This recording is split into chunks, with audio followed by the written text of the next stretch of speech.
Geram. Akhirnya Jokowi tegas mengatakan bahwa dia tidak pernah meminta jabatan 3 periode. Kalau tidak percaya, tanyakan kepada Megawati ataupun juga Puan, ataupun kepada para menteri yang disuruh untuk meminta jabatan 3 periode. Itulah ketegasan Jokowi yang selama ini selalu difitnah meminta jabatan 3 periode. Ya, ini saya ulang lagi. Tidak pernah yang namanya saya minta perpanjangan atau 3 periode kepada siapapun. Tanyakan saja ke Ibu Mega, atau tanyakan saja ke Mbak Puan, atau tanyakan saja ke partai-partai. Kapan, di mana,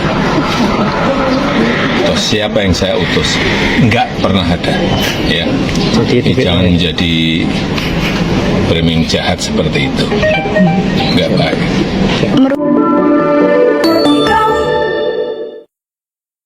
Sebelumnya Hasto Kristianto terang-terangan menuduh Pak Joko Widodo meminta jabatan 3 periode, dan inilah pernyataan Hasto Kristianto. Saya sendiri mengalami itu. Jadi ketika saat itu saya sedang nyekar di makam Bung Karno Blitar, tiba-tiba muncul berita salah satu menteri yang mengatakan berdasarkan big datanya itu ada cukup banyak yang mendorong perpanjangan jabatan atau 3 periode. Sebelumnya saya bertemu dengan menteri tersebut dan dikonfirmasi bahwa sikap-sikap ketua umum beberapa partai yang menyuarakan itu saat itu dikatakan ya sebagai permintaan Pak Lurah. Kami mendengar itu, maka kemudian karena PD Perjuangan ini juga lahir dengan suatu semangat untuk membangun demokrasi yang sehat, yang taat pada konstitusi, maka PD Perjuangan bersama rakyat Indonesia memilih tegak lurus pada konstitusi. Itu sikap yang diambil oleh PD Perjuangan. Jadi berbagai upaya yang dilakukan oleh beberapa ketua umum saat itu yang saya dapat informasinya, ini bisa di cross check, saya pertanggungjawabkan secara politik, hukum, dan juga di hadapan Tuhan Yang Maha Kuasa, di hadapan rakyat Indonesia, bahwa itu memang ada ya melalui pihak-pihak lain yang kemudian juga disuarakan ke PDI Perjuangan. Tetapi sikap kami adalah konsisten di dalam menempatkan konstitusi sebagai rule of the game yang sangat fundamental yang harus kita ikuti. Pak, ada desakan Jokowi untuk keluar dari PDI itu gimana Pak tanggapannya Pak? Apa? Ada desakan Jokowi keluar dari PDIP Pak? Jadi politik ini nggak ada desak-desakan, emangnya enak desak-desak. Lo tahu siapa yang menggagalkan 3 periode? Namanya Megawati Soekarno Putri. Ketika Pak Jokowi menghadap kepada Bu Mega meminta restu untuk 3 periode, apa yang beliau bilang? Hati-hati Jok, ini melanggar konstitusi. Rakyat akan melawan dengan sendirinya. Saya bukan fansnya Bu Mega. Dengan perpanjangan masa jabatan 3 periode ataupun perpanjangan masa jabatan itu, maka demi konstitusi Ibu Mega kokoh berdiri menjaga demokrasi. Ini Pak Jokowi dikocok, berkeinginan katanya untuk 3 periode. Lah orang yang ngomong itu yang kepingin sebetulnya. Suatu saat siapa tahu dianya bisa jadi itu ingin 3 periode. Jangan atau melakukan 3 periode. Tapi benar Mbak, Pak Jokowi pernah datang ke Bu Mega untuk meminta hal itu Mbak? Oh enggak, nggak pernah. Setahu saya nggak pernah beliau meminta untuk perpanjangan 3 periode. Yang bisa saya sampaikan bahwa sesuai dengan sesuai dengan konstitusi, jabatan presiden itu adalah 2 kali. 5 kali 2 kali gitu, 10 tahun. Jadi kalau kemudian ada perpanjangan itu mekanismenya dari mana, kemudian seperti apa, kan waktu itu tidak ada mekanisme yang kemudian memungkinkan untuk kita melakukan perpanjangan atau melakukan 3 periode. Tapi benar Mbak, Pak Jokowi pernah datang ke Bu Mega untuk meminta hal itu Mbak? Oh enggak, nggak pernah. Setahu saya nggak pernah beliau meminta untuk perpanjangan 3. Dulu Dulu ada yang datang, kemudian minta menjadi wali kota, dapat rekomendasi, minta rekomendasi dikasih. Minta lagi, dapat rekomendasi, dikasih lagi. Lalu minta menjadi gubernur, minta rekomendasi, dikasih lagi. Lalu minta jadi calon presiden, minta rekomendasi, dikasih lagi. Kedua kali dikasih lagi. Lalu ada lagi minta untuk anaknya, dikasih lagi. Lalu ada lagi minta untuk menantunya, dikasih lagi. Banyak bang ya dikasihnya bang? Dikasihnya banyak, benar. Nah, ketika kemudian ada permintaan 3 periode, kita tolak. Bukan perpanjangan atau melakukan 3 periode. Tapi benar Mbak, Pak Jokowi pernah datang ke Mbak Bu Mega untuk meminta hal itu Mbak? Oh enggak, nggak pernah. Setahu saya nggak pernah beliau meminta untuk perpanjangan 3 periode.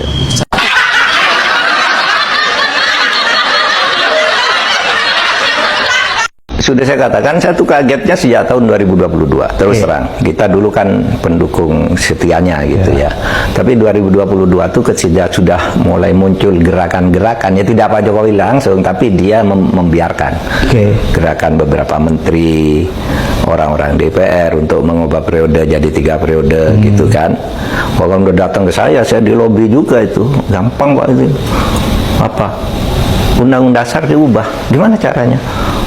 Kalau biar Pak Jokowi tidak ketahuan, Pak Jokowi suruh umroh dulu.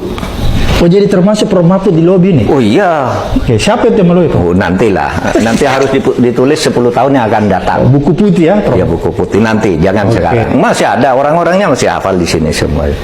Pokoknya umroh 3 hari.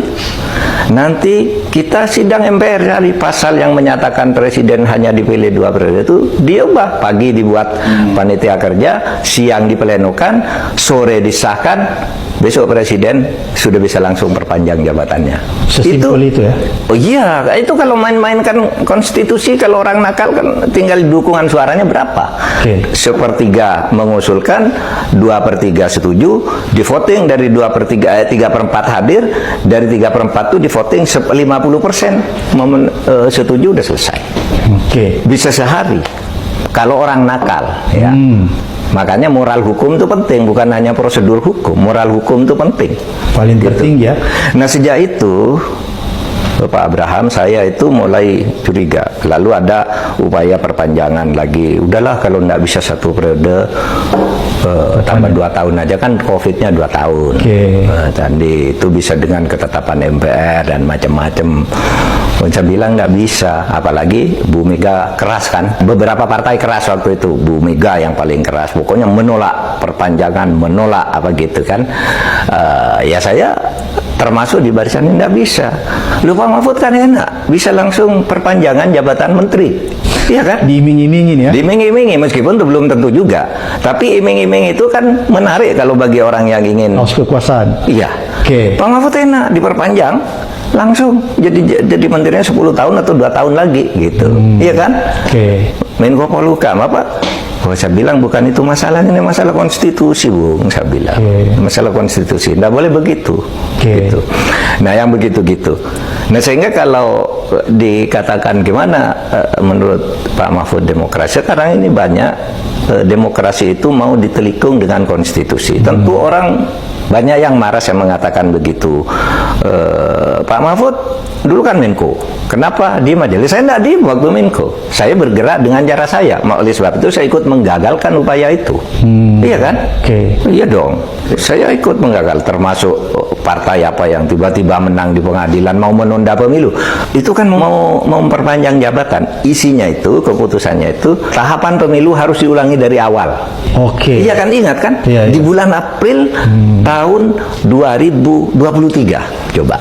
Tahapan pemilu sudah selesai, pencalonan udah, tiba-tiba muncul putusan pengadilan Jakarta Utara. Tentu kita tidak bisa mengatakan, oh itu yang main ini itu gitu. Tapi kita tahulah itu. Sekurang-kurangnya itu tidak boleh terjadi kan. Nah, yang seperti itu kemudian saya mulai sadar, mulai kok begini ya gitu ya. Ya kebetulan saya merasa alhamdulillah saya kalau gitu sudah di luar gitu, sehingga saya bisa bicara lebih terbuka tentang itu dan ikut mendorong gerakan-gerakan yang ingin menyelamatkan demokrasi.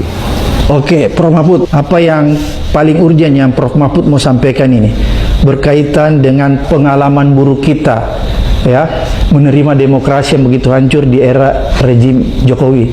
Apa yang paling penting yang Prof. Mahfud ingin sampaikan supaya tidak terulang lagi nih? Gini, kalau konstitusi tidak ditaati dan ditukangi, itu akibatnya hanya dua. Satu, akan muncul kekuasaan sewenang-wenang, atau anarki di bawah yang menghancurkan kekuasaan sewenang-wenang. Itu hanya dua pilihannya. Oleh sebab itu, mari jaga demokrasi ini dengan penegakan hukum agar negara ini jalan. Kalau enggak, Anda main-main bisa digergaji dari bawah, bisa berbahaya dari atas. Iya kan? Perancis dulu kan main-main dengan demokrasi, terlalu bebas, konstitusinya dimainkan, terus apa yang muncul? Napoleon. Kekuasaan totaliter. Tapi sebelum itu kekuasaan totaliter karena main-main juga dibongkar oleh rakyat dengan revolusi 1789, ya kan? Jadi kita sudah mari belajar pada sejarah di masa lalu dan masa kini di berbagai dunia. Kalau hukum itu tidak ditegakkan, demokrasi ditelikung dengan permainan formalisme hukum, itu ya akan seperti sekarang. Kehancuran ya? Iya, seperti sekarang kita ini. Nggak bisa Anda terus menikungi, rakyat akan bergerak. Atau kalau rakyat tidak mampu bergerak, itu akan muncul totalitarisme yang sangat berbahaya, yang pada saatnya juga akan menggerakkan rakyat.